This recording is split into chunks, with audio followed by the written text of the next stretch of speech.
हे guys what's up good morning everyone. तो कैसे हैं आप सब लोग। Welcome back to your own channel Deepak Yadav science academy.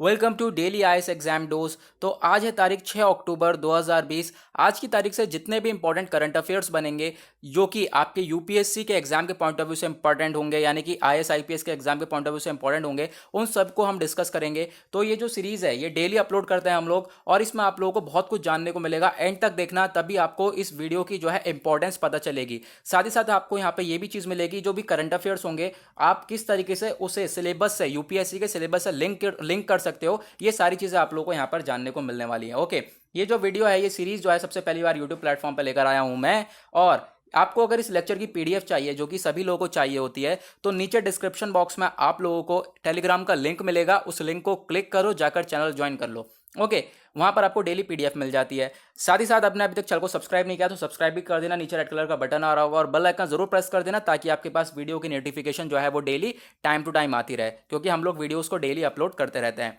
जो स्टार्ट करते हैं अपना डिस्कशन। सबसे पहला आर्टिकल आता है हमारा वर्ल्ड टीचर्स डे से रिलेटेड। ओके, चलो अब यहाँ पे जो है वर्ल्ड टीचर्स डे है, ये जो आर्टिकल है हमने कहाँ से लिया है, यूनाइटेड नेशंस की रिपोर्ट से लिया है। उसके बाद ये आर्टिकल एजुकेशन से आप रिलेट कर सकते हो, एजुकेशन से रिलेट कर सकते हो। साथ ही साथ आप यहाँ पे ये प्रीलिम्स के पॉइंट ऑफ व्यू से आर्टिकल इंपॉर्टेंट हो जाता है। ठीक है, आप कहोगे ये आर्टिकल सही नहीं लग रहा यार, आर्टिकल कैसे इंपॉर्टेंट होगा। बिल्कुल होगा। प्रीवियस ईयर क्वेश्चंस देखोगे तो ऐसे आर्टिकल्स काफी हद तक पूछे जाते हैं यूपीएससी के द्वारा। हालांकि अब की बार जो पेपर था वो टिपिकल था, बट ऐसे क्वेश्चंस भी आते हैं, तो आपको प्रिपेयर सब कुछ करके चलना है। तो जो वर्ल्ड टीचर्स डे है ये सेलिब्रेट करा जाता है 5 अक्टूबर 2020 को। 5 अक्टूबर 2020 को यहाँ पे वर्ल्ड टीचर्स डे सेलिब्रेट करा जाता है, यानी कि कल के दिन ये वर्ल्ड टीचर्स डे सेलिब्रेट हो गया। ठीक है, जो हमारा टीचर्स डे सेलिब्रेट होता है वो 5 सितंबर को होता है, लेकिन वर्ल्ड टीचर पूरे पूरे आप कह सकते हो पूरे वर्ल्ड में तो ये टीचर्स डे सेलिब्रेट करा जाता है 5 अक्टूबर को। अब ये क्यों करा जाता है, ताकि जो भी टीचर्स हैं, रिसर्चर्स हैं, प्रोफेसर्स हैं, इनको एक दर्जा दिया जा सके, इनको रिकॉग्नाइज करा जा सके, इसलिए यहाँ पर हम लोग इसको सेलिब्रेट करते हैं। अब ये सेलिब्रेट किसके द्वारा करा जाता है, सिंपल सा आप लोगों को दिखेगा, इंटरनेशनल टीचर्स डे ये सेलिब्रेट करा जाता है united nation educational scientific cultural organisation, यानी कि यूनेस्को के द्वारा। साथ ही साथ इसके साथ पार्टनरशिप करता है कौन, united nation children's fund UNICEF. उसके बाद international labour organisation and education international, यानी कि ये सभी लोग मिलकर क्या करते हैं, इस वर्ल्ड टीचर्स डे को सेलिब्रेट करते हैं। अब ये जो वर्ल्ड टीचर्स डे 2020 का है, इसका कोई थीम था, इसका विषय था, क्या विषय था, टीचर्स लीडिंग इन क्राइसिस। यानी कि आज के टाइम आपको पता होगा कोविड-19 चल रहा है, 2020 तो हमारा ऐसे ही निकल गया, तो 2020 में भी जो ये सिचुएशन चल रही है, इसको देखते हुए भी जो टीचर्स है उन्होंने आज के टाइम पे लीड किया है। ठीक है, हर चीज़ में टीचर्स लीड करते हैं, तो उसको लेकर यहाँ पर बोला गया है, और इसी वजह से हमारा ये वर्ल्ड टीचर्स डे सेलिब्रेट करा जाता है 5 अक्टूबर को। ओके, चलो अब यहाँ पर ये जो है कहानी स्टार्ट कहाँ से हुई। 5 अक्टूबर 1966 से सिर्फ एक रिकमेंडेशन दिया गया था, फिर उसके बाद 1994 से हमने जो है वर्ल्ड टीचर्स डे सेलिब्रेट करना चालू कर दिया 5 अक्टूबर को। ओके, ठीक है। अब ये जो रिकमेंडेशंस किस चीज़ के ऊपर थी, यानी कि टीचर्स की राइट्स क्या है, रिस्पॉन्सिबिलिटीज़ क्या है, टीचर्स लर्निंग कंडीशंस क्या हो गया, रिक्रूटमेंट क्या हो गया, तो इन सब चीज़ों की रिकमेंडेशंस थी। फिर उसके बाद हमने ये 1994 से सारी चीज़ें फॉलो करनी स्टार्ट कर दी। ओके, आज का दूसरा आर्टिकल है हमारा रवि चोपड़ा कमेटी से रिलेटेड। ये हमारा चार धाम प्रोजेक्ट से रिलेटेड आर्टिकल है। ये आर्टिकल द हिंदू से लिया गया है, और ये आर्ट एंड कल्चर के पॉइंट ऑफ व्यू से आर्टिकल इंपॉर्टेंट है। आर्ट एंड कल्चर के पॉइंट ऑफ व्यू से, यानी कि जनरल स्टडीज पेपर 1 के पॉइंट ऑफ व्यू से ये आर्टिकल इंपॉर्टेंट होने वाला है। अब यहाँ पे हुआ क्या है, ये जो चार धाम प्रोजेक्ट है, ये चार धाम प्रोजेक्ट किस चीज़ के लिए काम करेगा, हमारे चार धाम है, आपको पता होगा, यमुनोत्री, गंगोत्री, केदारनाथ और बद्रीनाथ।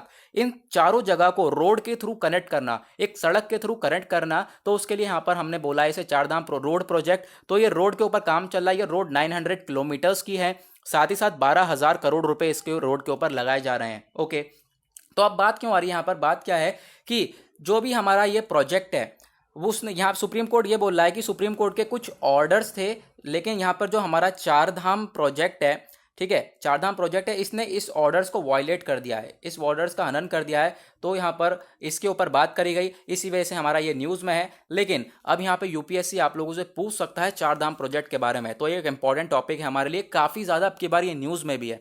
तो जो चार धाम यहाँ पे प्रोजेक्ट है, इसकी लोकेशन कहाँ पर है, कहाँ पर लोकेटेड है, ग्रेट हिमालयाज इन उत्तराखंड में। जो भी हमारे चार होली प्लेसेस हैं, कौन कौन से, यमुनोत्री, गंगोत्री, केदारनाथ, बद्रीनाथ, इनको कनेक्ट करता है। उसके बाद यहाँ पर आप लोग देखोगे कि जो है चार धाम यात्रा जो स्टार्ट होती है कहाँ से, हमारी यमुनोत्री से स्टार्ट होती है, फिर उसके बाद गंगोत्री जाते हैं, फिर उसके बाद केदारनाथ, बद्रीनाथ, इस तरीके से हमारी यात्रा कंटिन्यू रहती है। आगे बढ़ते हैं।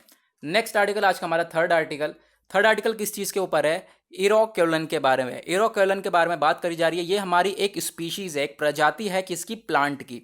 एक प्लांट की प्रजाति है, तो उसके बारे में बात करेंगे। उससे पहले आर्टिकल देख लेते हैं। ये हमने हिंदुस्तान टाइम्स के अंदर से लिया हुआ है और ये एनवायरमेंट के पॉइंट ऑफ व्यू से इंपॉर्टेंट है। तो एनवायरमेंट से काफ़ी हद तक क्वेश्चंस पूछे गए थे 2020 में, यानी कि जो हमारा प्रीलिम्स हुआ है 4 अक्टूबर को। तो एक यहाँ पे इंपॉर्टेंट टॉपिक है आपके लिए। एनवायरमेंट के क्वेश्चन बिल्कुल भी नहीं छोड़ना है, एक इंपॉर्टेंट टॉपिक आपके लिए बन जाता है। तो एनवायरमेंट के टॉपिक यानी कि कौन से पेपर में आएगा? जनरल स्टडीज पेपर 3 के पॉइंट ऑफ व्यू से इंपॉर्टेंट है। अब ये एक प्लांट की प्रजाति है, ठीक है। तो साइंटिस्ट हैं, कहाँ के साइंटिस्ट हैं? यहाँ पर अघारकर रिसर्च इंस्टीट्यूट पुणे के साइंटिस्ट हैं। तो यहाँ पर इन लोगों ने फाउंड करा है, इस स्पीशीज़ को ढूंढा है। ये कौन सी स्पीशीज़ है, किस चीज़ की मतलब आप कह सकते हो पाइप वर्ड्स। ये नाम नहीं है इन दोनों के, लेकिन ये इस फैमिली से, पाइप वर्ड से बिलोंग करती हैं दोनों स्पीशीज़, ठीक है। तो ये जो स्पीशी का नाम है, पहली है इरोकोलन पार्विसेफलम और दूसरी है इरोकोलन कार्वालेंस, ठीक है। ये दोनों की स्पीशीज़ के हमारे नाम हो गए, ठीक है। स्पेलिंग नहीं दिख रही होगी तो आपके पास पीडीएफ भी मिल जाती है, नीचे जाओ डिस्क्रिप्शन बॉक्स में, वहाँ पे टेलीग्राम चैनल पर पीडीएफ भी आपको मिल जाएगी, ओके।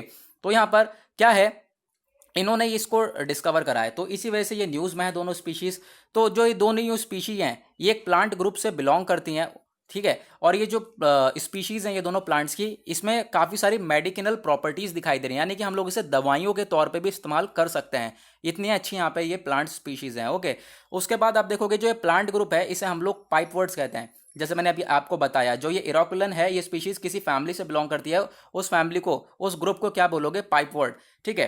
तो यहाँ पर अभी और चीज़ें देखोगे कि हम लोगों को वेस्टर्न घाट्स में ये स्पीशीज़ मिली हैं, ठीक है। साथ ही साथ वेस्टर्न घाट्स के साथ साथ ये स्पीशीज़ जो मिली हैं, वेस्टर्न घाट्स में ये बात बोली जा रही है कि हम लोगों को अलग अलग स्पीशीज़ वहाँ पर पाई जाती हैं। 111 स्पीशीज़ हैं यहाँ पर, अलग अलग जो है देखी जाती हैं, ओके। उसके बाद the one reported from Sindhudurg district of Maharashtra.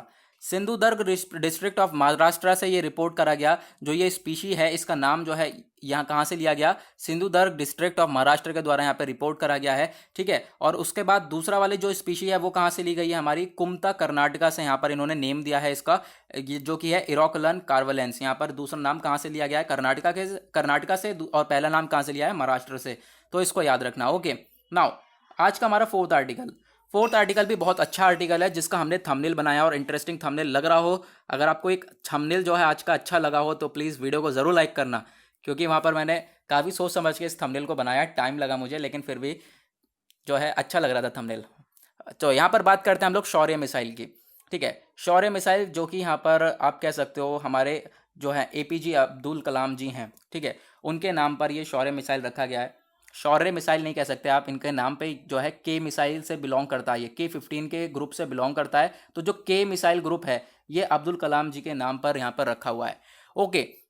अब ये जो आर्टिकल है इंडियन एक्सप्रेस से लिया गया है, ये डिफेंस एंड सिक्योरिटी के पॉइंट ऑफ व्यू से इंपॉर्टेंट है, यानी कि जनरल स्टडीज पेपर 3 के पॉइंट ऑफ व्यू से इंपॉर्टेंट होने वाला है।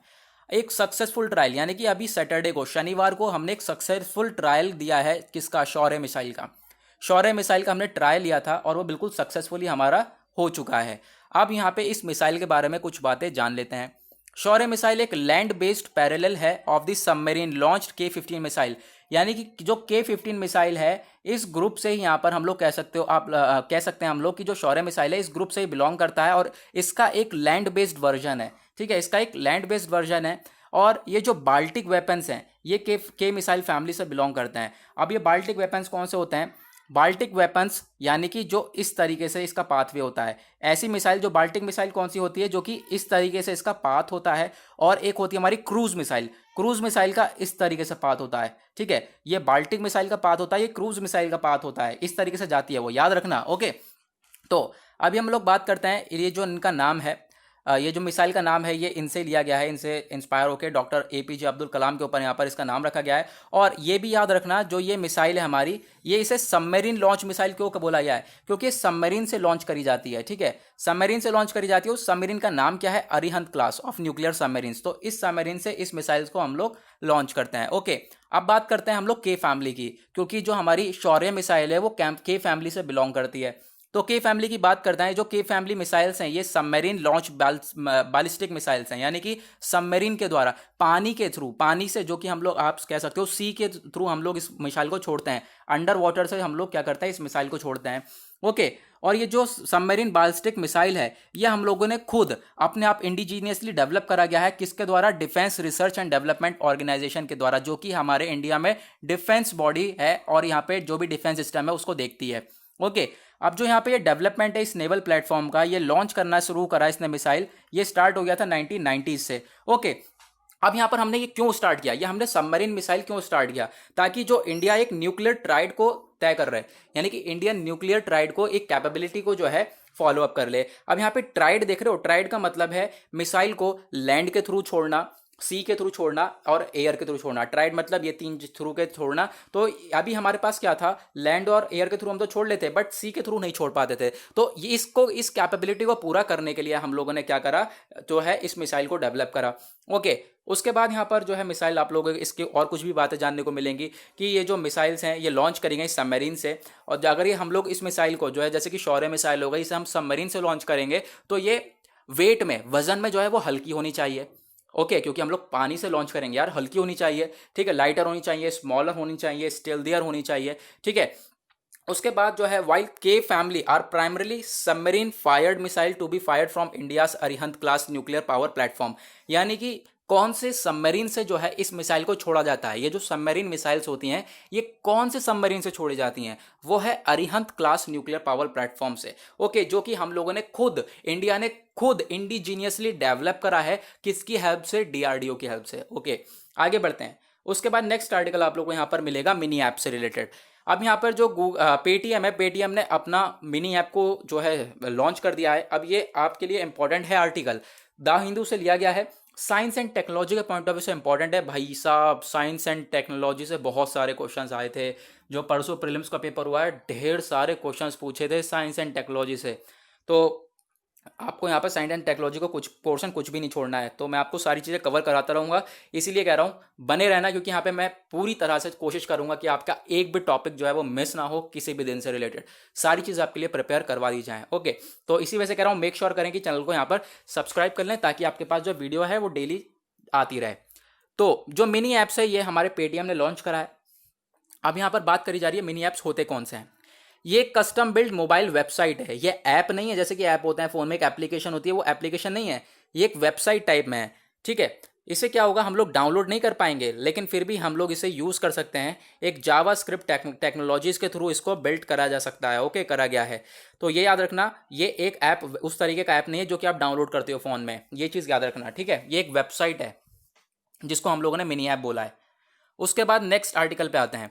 एक अच्छा आर्टिकल है, पहले मैं इसके ऊपर थंबनेल बनाना वाला था, अगर आप टू बी ऑनेस्ट मैं बताऊं, पहले इसके ऊपर थंबनेल बनाने वाला था। ये भी एक अच्छा आर्टिकल है इस वजह से। ओके, फिर मेरे दिमाग में वो आर्टिकल के बारे में आया और फिर मैंने सर्च किया, तो मैंने बाद में उस थंबनेल को चुना। ओके, मैं थंबनेल के बारे में बहुत चीज़ें सोचता हूँ यार, फिर इसी वजह से जो है काफ़ी टाइम लग जाता है मुझे चीज़ों को प्रिपेयर करने में। थंबनेल में काफ़ी ज़्यादा मतलब जान लगा देता हूँ थंबनेल के अंदर, बहुत ज़्यादा। तो आप लोग भी बताएं कि थंबनेल कैसा लगा। ओके, तो यहाँ पर हम लोग बात करते हैं नार्को टेस्ट के ऊपर। अब ये जो नार्को टेस्ट है ये द हिंदू में आया है, द हिंदू से रिलेटेड ये आर्टिकल है। ये पॉलिटी एंड गवर्नेंस से रिलेटेड कर सकते हो आप इसको, ठीक है। अब ये नार्को टेस्ट के लिए बोला गया है, जो सुप्रीम कोर्ट का जजमेंट है 2010 में जो हुआ था, इन्होंने बोला ये नार्को टेस्ट जो है पीपल के, पब्लिक के जो डिग्निटी के खिलाफ है, ठीक है। यहाँ पर पब्लिक की जो मान मर्यादा या फिर उसकी जो डिग्निटी या फिर लिबर्टी कह सकते हो, उसके यहाँ पर कह सकते हो, उसको यहाँ पर ख़राब करता है। तो इसलिए यहाँ पर नार्को टेस्ट का इस्तेमाल नहीं करना चाहिए। अब यहाँ पर ये नार्को टेस्ट है क्या, मैं आपको बताता हूँ।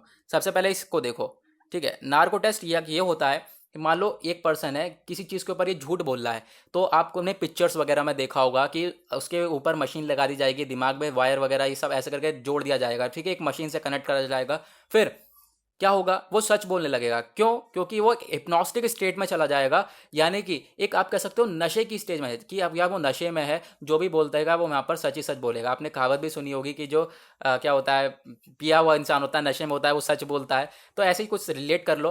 तो यहाँ पर क्या होता है कि इंसान जो है हिप्नोस्टिक स्टेट में चला जाता है, तो क्या होगा, वो एक तरीके से जो है आप कह सकते हो अपने दिमाग अपने ऊपर कंट्रोल नहीं रहता, तो वो अपनी जो एबिलिटी है झूठ बोलने की वो खो देता है, सच ही सच बोलता है। तो ये जो नार्कोटिक टेस्ट है, तो इसी से रिलेटेड यहाँ पे बात करी जा रही है। इसे हम लोग एक और टेस्ट से रिलेट कर सकते हो। नार्कोटिक टेस्ट एक तो हो ही गया, इसमें क्या होता है, ड्रग्स के इंजेक्शन वगैरह भी दिए जाते हैं, ठीक है, ड्रग्स के इंजेक्शन वगैरह भी दिए जाते हैं नार्कोटिक्स में। लेकिन लाई डिटेक्टर भी होता है, लाई डिटेक्टर यानी कि झूठ को डिटेक्ट करने वाला टेस्ट होता है, ठीक है, तो इसको भी याद रखना। ओके, तो यहाँ पर जो है सुप्रीम कोर्ट का डिसीजन था, जो ये बोला सुप्रीम कोर्ट ने कि जो यहाँ पर लिबर्टी के एक पर्सनल लिबर्टी को यहाँ पर रिस्ट्रेन करती है, एक पर्सनल लिबर्टी के खिलाफ हो जाता है ये टेस्ट, ठीक है, तो इस वजह से हम लोग को ये टेस्ट नहीं करना चाहिए, ऐसा कुछ यहाँ पर बोला गया। ओके, ठीक है, आपको समझ में आ गया होगा आई होप। आगे बढ़ते हैं, उसके बाद नेक्स्ट आर्टिकल आता है हमारा पोस्टल बैलेट से रिलेटेड। आपको पता है हम लोग वोट वगैरह देते हैं तो किस तरीके से भी देते हैं, एक तो हमारा आजकल ईवीएम मशीन्स भी हैं, लेकिन हम पोस्टल बैलेट के थ्रू पहले देते थे, यानी कि पेपर में आपको जैसे कि सारे जो जितने भी हमारी पार्टीज होंगी उनके सिंबल्स वगैरह दे दिए जाएंगे, आपको टिक लगा के जो है उसे पोस्ट कर देना होगा। तो अभी यहाँ पर बात चल रही है पोस्टल बैलेट के लिए जो 80 साल से ऊपर लोग हैं, ठीक है, 80 साल से ऊपर लोग हैं या फिर डिसेबल लोग हैं या फिर अपाहिज लोग हैं, तो उनके लिए पोस्टल बैलेट जो है ये सिस्टम लाया जाए, ऐसा हमारा इलेक्शन कमीशन ने इनके लिए नया इंस्ट्रक्शंस लेकर आया है। अब जो ये आर्टिकल है ये द हिंदू से रिलेटेड है, पॉलिटी एंड गवर्नेंस से आप रिलेट कर सकते हो, पॉलिटी एंड गवर्नेंस यानी जनरल स्टडीज पेपर 2। तो ये जो आर्टिकल है ये बेसिकली आपको समझ में आ गया होगा कि जो 80 साल से ऊपर के लोग हैं जिन्हें प्रॉब्लम्स होती होगी जाने में या फिर वहाँ पे जाकर वोट डालने में, ठीक है, वहाँ पे कितनी भीड़ होगी नहीं होगी, तो उसको देखते हुए यहाँ पर जो है इलेक्शन कमीशन की ये नई गाइडलाइन है कि उनके लिए पोस्टल बैलेट के थ्रू यहाँ पर वो अपना जो है वोट वगैरह दे सकते हैं, पोस्ट कर सकते हैं। ओके, तो इसके लिए पहले हम लोग क्या करेंगे, एक ऑफिसर होगा, ऑफिसर क्या करेगा, जो है पोस्टल बैलेट पेपर डिस्ट्रीब्यूट कर देगा, फिर उसके बाद वापस कलेक्ट करेगा और वापस कलेक्ट करने के बाद पोस्ट कर देगा। इस तरीके से यहाँ पर ये होगा और यही सारी चीज़ें यहाँ पर समझाई गई हैं, आप पढ़ोगे तो आपको समझ में आ जाएगा। तो यही चीज़ें बोली गई हैं कि जो एज पर द इंस्ट्रक्शन जो एक ऑफिसर होगा, ठीक है, ये जो पोलिंग टीम्स होंगी उसको डिस्ट्रीब्यूट करेगा, फिर जो बैलेट पेपर होगा उसको डिलीवर करा जाएगा पर्सन्स तक, फिर जो पर्सन जब वो वोट दे देंगे फिर उसके बाद जब वहाँ पर क्लिक टिक वगैरह कर देंगे तो फिर क्या करा जाएगा, उन पेपर्स को कलेक्ट करा जाएगा और वापस जाके वो डिपॉजिट कर दिया जाएगा, जिसके थ्रू यहाँ पर आपको क्या लगा, वोट दे दिया उन्होंने, घर बैठे बैठे वोट दे दिया, है ना। तो इस तरीके से हम लोग ये वोट कन्वर्ट कराने की बात कर रहे हैं। उसके बाद नेक्स्ट आर्टिकल आता है हमारा, ये आर्टिकल है फूलबागान मेट्रो स्टेशन से रिलेटेड है। मिनिस्ट्री ऑफ रेलवेज ने अभी इसका उद्घाटन किया है, फूलबागान मेट्रो स्टेशन का, ठीक है, ईस्ट वेस्ट मेट्रो, और यहाँ पर पहली बार इस मेट्रो को चला भी दिया गया है। तो इसी के ऊपर बात करी जा रही है, कहाँ से लिया गया है, पीआईबी से, पब्लिक एंड ब्यूरोक्रेसी से आर्टिकल लिया गया है, इकोनॉमी के पॉइंट ऑफ व्यू से ये आर्टिकल इंपॉर्टेंट है। ओके, अब यहाँ पर आप लोगों को दिखेगा कि जो इसकी सर्विसेज हैं ये कहाँ से कहाँ तक हैं, salt lake stadium to Phoolbagan, ठीक है, तो यहाँ पर जो है इसका किलोमीटर्स वगैरह बताया गया। तो ये जो कम्यूटर्स हैं, लोग यहाँ से आने जाने वाले लोग हैं, उनको काफ़ी ज़्यादा हेल्पफुल रहेगा ये इस मेट्रो के थ्रू। पहले क्या होता था, ये लोग पैदल पैदल निकलते होंगे, ठीक है, या फिर किसी चीज़ से निकलते होंगे तो दिक्कत पड़ती होगी। अब यहाँ पे मेट्रो बन गई है तो यहाँ पर ये कनेक्टिविटी अच्छी हो गई, तो आने जाने वाले लोग हैं उनके लिए काफ़ी ज़्यादा यहाँ पे हेल्पफुल होने वाला है ये मेट्रो स्टेशन। ओके, तो इसी से रिलेटेड बात करी गई है। नेक्स्ट आर्टिकल आप लोग को ये दिखेगा, ये हमारा इंडिया PVH 2020 से रिलेटेड आर्टिकल है। अब यहाँ पर बात क्या हो रही है कि एक हम लोग सिंपोजियम, एक कह सकते हो आप मीटिंग या फिर समिट जो है, एक समिट कंडक्ट करने वाले हैं कितनी तारीख को, 6 अक्टूबर 2020 को, यानी कि आज के दिन हम लोग ये समिट कंडक्ट करने वाले हैं। और ये जो समिट कंडक्ट होने वाली है इसमें कौन कौन होगा, ये manufacturing in India, NITI Aayog, ministry of new renewable energy, invest India, ये सब मिलकर इस मीटिंग को कंडक्ट कर रहे हैं, ठीक है। तो ये किस चीज़ के ऊपर हो रही है, बेसिकली पीवी मैन्युफैक्चरिंग के ऊपर, पीवी यानी कि फोटोवोल्टाइक। तो ये जो हमारी ये चीज़ है ये क्या है, सन जो है, सन जो सूरज है उसकी एनर्जी को हम लोग अच्छी वे में कंडक्ट करके, हम लोग अच्छी वे में कन्वर्ट करके यूज़ कर सकें, जैसे कि इलेक्ट्रिसिटी में कन्वर्ट कर सकें, तो सन से हम लोग एनर्जी को क्रिएट कर सकें। तो यहाँ पर इसी के लिए ऊपर बात करी जा रही है कि इसको और ज़्यादा हम लोग एडवांस लेवल पर लेकर जाने वाले हैं, तो इस समिट में ये बात करी जाएगी। ओके, तो हमने ये देख लिया। अब यहाँ पर देख लेते हैं, ये जो आर्टिकल है ये पीआईबी से लिया गया है, एनवायरमेंट के पॉइंट ऑफ व्यू से इंपॉर्टेंट है, एनवायरमेंट के पॉइंट ऑफ व्यू से इंपॉर्टेंट यानी जनरल स्टडीज पेपर 3 के पॉइंट ऑफ व्यू से इंपॉर्टेंट है।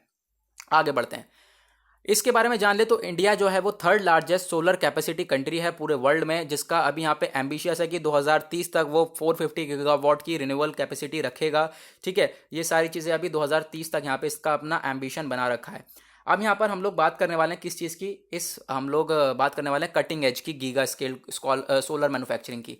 अब ये जो समिट होने वाली है आज के दिन, तो ये किस चीज़ के ऊपर बात करेगी, cutting edge giga scale solar manufacturing. Solar manufacturing यानी कि सोलर के थ्रू हम लोग जो है इलेक्ट्रिसिटी जो है जनरेट कर सकते हैं, तो उसको हम लोग कटिंग एज यानी कि एक एडवांस लेवल पे लेकर जाने वाले हैं। ठीक है, इसी के ऊपर बात करी जाएगी कि भाई अब टाइम आ चुका है कि इसको और एडवांस लेवल पे लेकर जाया जाए। ओके, तो यहाँ पर कुछ चीज़ें दे रखी हैं कि जो ये मैन्युफैक्चरिंग है तीन पिलर्स के ऊपर स्टैंड रहेगी, जैसे कि डिसरप्टिव पीवी, जो पीवी केमिस्ट्रीज हैं, ठीक है, उनकी जो हानिकारक चीज़ें हैं उस चीज़ के ऊपर बेस्ड रहेगी। या फिर manufacturing bye custom engineered advance production equipment, चूँकि मैन्युफैक्चर करा जाएगा कस्टम इंजीनियर के द्वारा, और यहाँ पे एडवांस प्रोडक्शन इक्विपमेंट के ऊपर काम करा जाएगा। इनोवेटिव बीओएम कंपोनेंट्स जैसे कि स्पेशल ग्लासेस और कोटिंग्स वगैरह भी यहाँ पर इस्तेमाल करने वाले हैं। ठीक है, एक तरीके से प्रोटेक्टिव वे में इस्तेमाल करने वाला है। ठीक है, अब यहाँ पर क्या बात हो रही है कि जो पेरिस एग्रीमेंट में बोला गया था क्लाइमेट चेंज को कैसे कॉम्बैट करा जाए, कैसे लड़ा जाए, तो इंडिया का जो ये PVH 2020 का पर्पस है एक स्मॉल स्टेप हो सकता है इसको, इस चीज़ को भी देखते हुए। ठीक है, यानी कि जो क्लाइमेट चेंज है उसको कंट्रोल कर सकें, उसके ऊपर, उसके लिए भी यहाँ पर एक स्टेप हो सकता है हमारे इंडिया का। सिंपल, आगे बढ़ते हैं। लास्ट आर्टिकल आज का हमारा है, ये आर्टिकल आप लोगों को पढ़ना है, ये मैंने इसलिए यहाँ पे रखा है कि आर्टिकल आप लोगों को पढ़ना है, क्योंकि history and art and culture ये लिया गया है ऑल इंडिया रेडियो से आर्टिकल। अब यहाँ पर ये जो हमारे पर्सनालिटी हैं, ठीक है, ये हमारे एक फ्रीडम फाइटर हैं, एक फ्रीडम फाइटर हैं जिनका नाम है श्यामजी कृष्ण वर्मा। तो इनकी जो बर्थ एनिवर्सरी थी, तो बर्थ एनिवर्सरी पे हमारे प्राइम मिनिस्टर साहब नरेंद्र मोदी साहब ने ट्रिब्यूट पे करा है। तो उसी के रिगार्डिंग ये आर्टिकल है, जो हिस्ट्री से रिलेट कर सकते हो जनरल स्टडीज पेपर 1 से। अब इससे भी, हिस्ट्री से भी काफ़ी टेक्निक वाले, जो आप कह सकते हो ना, आपको दिमाग मारने वाले क्वेश्चन आए थे। ठीक है, तो कैसे आए थे कि किसी की 100 साल पूरे हो रहे हैं, या फिर किसी की बर्थ एनिवर्सरी है, किसी की डेथ एनिवर्सरी है, तो उन्होंने क्या क्या चीज़ें लेकर आए थे, उस चीज़ के बारे में पढ़ के जाते बच्चे, तो फिर वो जो है एग्जाम में जो क्वेश्चन है वो सॉल्व कर पाते। ऐसे ही हमारा यहाँ पर है जो श्यामजी कृष्ण वर्मा है, 1857 से 1930 तक इनका एरा रहा। ठीक है, तो एक इंडियन फ्रीडम फाइटर थे, लॉयर थे, जर्नलिस्ट थे। तो इन्होंने क्या क्या चीज़ें डेवलप करी हैं, ये चीज़ आप लोगों को पढ़नी है। ठीक है, ये चीज़ आप लोगों को पढ़नी है। इंडियन हाउस इन्होंने जो है आप कह सकते हो फाउंड करा था लंदन में। इंडियन सोशोलॉजिस्ट उन्होंने फाउंड किया था लंदन में। ठीक है, उसके बाद यहाँ पर क्या बोला, इंडियन होम रूल सोसाइटी भी इन्होंने ही ऑर्गेनाइजेशन फाउंड किया लंदन में। इन्होंने लंदन में ये सारी चीज़ें फाउंड करी। तो आप इस चीज़ के बारे में भी याद रखना, और इसलिए मैं कह रहा हूँ इसके बारे में पढ़ना। एक आर्टिकल मैं ऐसा रखे करूँगा ताकि आप लोग भी पढ़ें। ठीक है, क्योंकि आप लोगों को भी कुछ ना तो कुछ पढ़ना है भाई। आप लोग अगर नहीं पढ़ोगे तो काम नहीं चलने वाला, आप लोगों को भी यहाँ पे पढ़ना पड़ेगा। तो एक बार रीडिंग ज़रूर करें। ठीक है, तो हमारा हो गया आज का जो है लेक्चर खत्म। और अभी तक आपने चैनल को सब्सक्राइब नहीं किया है तो नीचे रेड कलर का बटन आ रहा होगा, ऐसा सब्सक्राइब कर देना और बेल आइकन जरूर प्रेस कर देना। तो आज के लिए बस इतना ही, मिलेंगे आप लोगों से कल। आज के लिए bye bye, have a nice day.